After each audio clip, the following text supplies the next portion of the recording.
Congratulations for getting through. How are you feeling after that? Dreadful. Didn't play my game at all. Couldn't hit a triathlon to save my life until the last leg. And I feel sorry for Connor because Connor played phenomenal in patches. And yeah, the last leg kicked off obviously the 180 and got the double in the end. But I'm a bit disappointed myself because I didn't perform in the way I know I can play, and that was horrendous. Were you ever nervous at all through it because it seemed like quite an edgy affair? Not one bit was I nervous. If you were nervous, you're going to pull your dart every time. I was not nervous at all. They were going above the treble 20 every time, and I would try my best to try and adjust to get it in. And will it go in? No.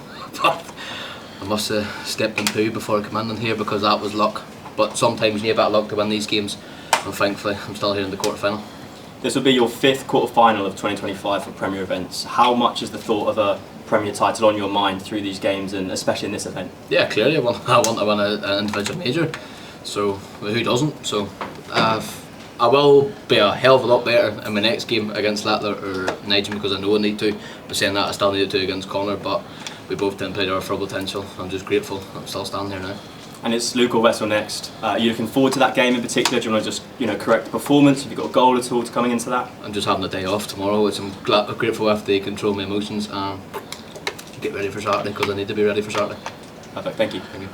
Josh, how frustrating is it, because you were brilliant last time we saw you on that stage, and then can you put your finger on why it hasn't happened?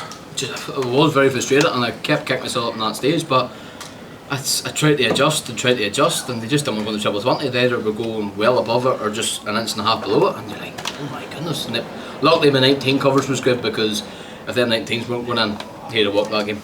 We could see the frustration written all over your face. What can you do up there in terms of trying to put it right? Because you could see you searching for something, but how frustrating is it no matter what you seem to do, just didn't work? You just have to dig deep and believe in your ability, and luckily I did. But that's why whenever I hit the treble 16, it wasn't even double 12 again, because double 12 has been my nemesis this tournament. It's cost me the first game that I didn't win against Vessel. So very sorry. Switched to 16s, hit the treble 16 straight away. I was confident to go for the double 18, missed it. I love a double 9. With all the experience that you've got this year from multiple semi-finals, winning the World Cup, do you think if you hadn't have done that, the frustration would have got to you and you would have lost that game? Yeah, massively. If I went for another treble 20 to leave 24, I would not hit that double 12, because I knew the whole tournament it was kicking me in the backside. So that's why I switched to the 16s to make a difference. Because obviously if I hit a single 16, I leave myself 56 to lead top, so I was happy enough. Congratulations, cheers. Thank you. Josh, well done tonight. How different is the Josh Rock these days to the Josh Rock that made his debut in the Grand Final darts all those years ago now? Yeah, the Josh Rock's a big difference apart from tonight, but as I said, I'm going to keep saying luck, because it was luck, because Connor was hitting the right things at the right time and just sadly didn't kick off in the last leg the way Connor knows he can. So, and I finally found the treble 20 with the 180 the first 8 yards, so yeah, it's just a relief that I'm into the quarterfinal. That 180 in that final leg, was that a sense of relief as well? I know there was still a job to be done there, but that did give you an advantage in that last leg. Yeah, it did, because I kicked off with a ton. I think I won 40 or something after. I just finally found the treble 20 last leg, but you don't want to find the last leg, you want it from the start. And obviously I've got a longer format on Saturday against either Vessel or Luke, so luckily hopefully we get a bit of time to get into the game. Whoever it's going to be, whether it is Luke or Vessel, you think it's going to be a smashing game? Yeah, it's going to be a smashing game regardless. Hopefully I perform better. Is there any preference in that game? Because you've had some amazing battles with Luke Littler over the last 12 months or so.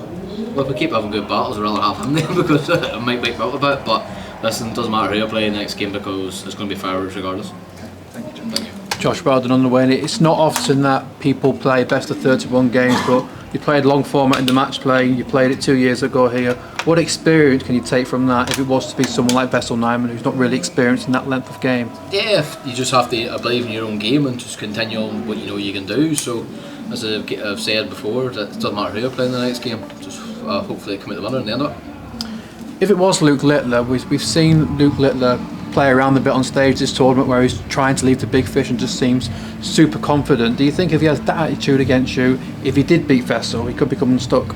It doesn't bother me. We're all the best players in the world. We're all here to win titles. It doesn't matter who you play, because nowadays you don't know who's going to win a tournament. So if I get Vessel, I get Vessel. If I get Luke, I get Luke. It's as simple as that, really. Thanks, Josh. Well done tonight. Thank you. Josh, since winning that World Cup, Has it added the pressure for you to get that first individual major title? No, because I'm only 24. We've got a long time ahead in this game. Obviously, there's a lot of youth coming up through nowadays, and no one knows behind the scenes in WDF. There's a wee Scottish boy.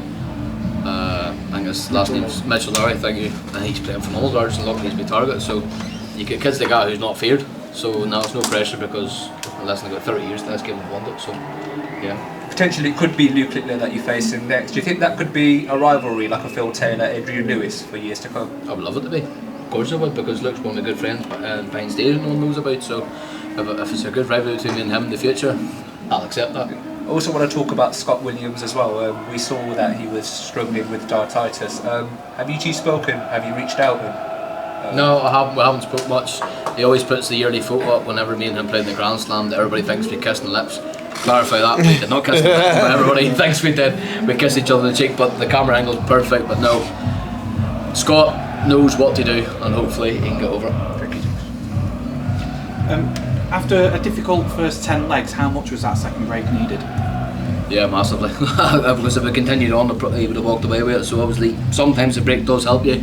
Stormed off the stage, gave me a kick in the backside to wake up. Obviously, I went 8-5 up, and then he came back. So, but Connor knows how to do that. But luckily, I got the last leg. And is it harder playing against players who are breaking through like yourself, or the more established names? Probably the people who's only breaking through, because you don't know what to expect. When you go up and play Michael Van Gerwen, Luke Littler, you know what they expect. They're going to have 105 averages easy. So when you get Connor, you don't know what you're going to get. Not so disrespect to Connor, but it's true. So that's what it is. Thank you very much, and best of luck in the next round.